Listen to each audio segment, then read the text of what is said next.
अध्याय शुरुआत करने जा रहे हैं, जिसमें हम लोग आज पढ़ने वाले हैं कोण के बारे में। ठीक है, आज हम लोग पढ़ेंगे कोण के बारे में। तो सबसे पहले जानेंगे कि कोण किसे कहते हैं। ठीक है, तो जब भी कोई दो किरण किसी एक बिंदु पर आके मिलती है, तो इसके बीच का जो क्षेत्र होता है, जो एरिया होता है, इसको हम लोग कोण कहते हैं। यहाँ पर दो किरण हैं जो ए बी और ओ बी, ये दो किरण हैं ए ओ और बी ओ। ये किरण जो है बिंदु ओ पर आपस में मिल रही है, तो इसके बीच का जो जगह है इसको हम लोग कोण कहेंगे। ठीक है, अर्थात कोण बनाने के लिए हम लोगों को दो किरण की आवश्यकता पड़ती है। अब हम लोग आगे पढ़ेंगे कि कोण के प्रकार। कोण कितने प्रकार के होते हैं? कोण के प्रकार कोई बता पाएगा? कोण कितने प्रकार के होते हैं? हाँ, कोई जानता है क्या कोण कितने प्रकार के होते हैं? नहीं जानता है? चलो अच्छा बताओ। हाँ हाँ, ठीक है, वेरी गुड। इसमें थोड़ा सा आगे पीछे बोल दिया, हम फिर से बताते हैं। सबसे पहले होता है न्यून कोण। ठीक है, सबसे पहले होता है न्यून कोण, दूसरा में होता है समकोण, दूसरा में क्या होता है? समकोण, और तीसरा में क्या होता है? अधिक कोण। तो कोण के आधार पर हम लोग के तीन प्रकार के कोण होते हैं। अब हम लोग जानेंगे कि न्यून कोण किसे कहते हैं। किसे कहते हैं न्यून कोण? सबसे पहले ये जानेंगे। अच्छा, एक चीज बताओ, कोण को किससे मापते हैं?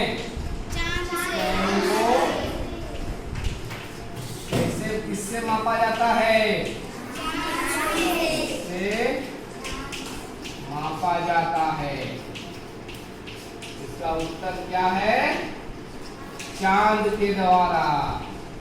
किसके द्वारा? चांद के द्वारा हम लोग कोण को मापते हैं। सभी चांद से परिचित है? ठीक है, तो अब हम लोग जानेंगे कि न्यून कोण किसे कहेंगे। न्यून कोण किसे कहेंगे, इस बारे में सबसे पहले हम लोग समझेंगे। तो हम लोग चांद लेंगे और मान लो इस प्रकार की कोई आकृति दी हुई है। क्या है? इस प्रकार की कोई आकृति हमारे किताब में या ब्लैक बोर्ड में बनाया गया है। जब हम लोग इसको चांद की सहायता से मापते हैं, तो देखते हैं कि ये बीच का जो कोण है वो 60 डिग्री का है। कितना डिग्री का है? 60 डिग्री का है। तो हम लोग इसे न्यून कोण कहेंगे। इसे क्या कहेंगे? न्यून कोण कहेंगे। इसके आधार पर हम समझेंगे कि न्यून कोण क्या होता है, कि वैसा कोण जो 90 डिग्री से छोटा होता है। 90 डिग्री से छोटा होता है। 90 डिग्री से छोटा, जो 90 डिग्री से छोटा होता है उसे क्या कोण कहेंगे? न्यून कोण कहेंगे। चलो, न्यून कोण के बारे में हम लोग समझ लिए। अब हम लोग समकोण के बारे में समझेंगे।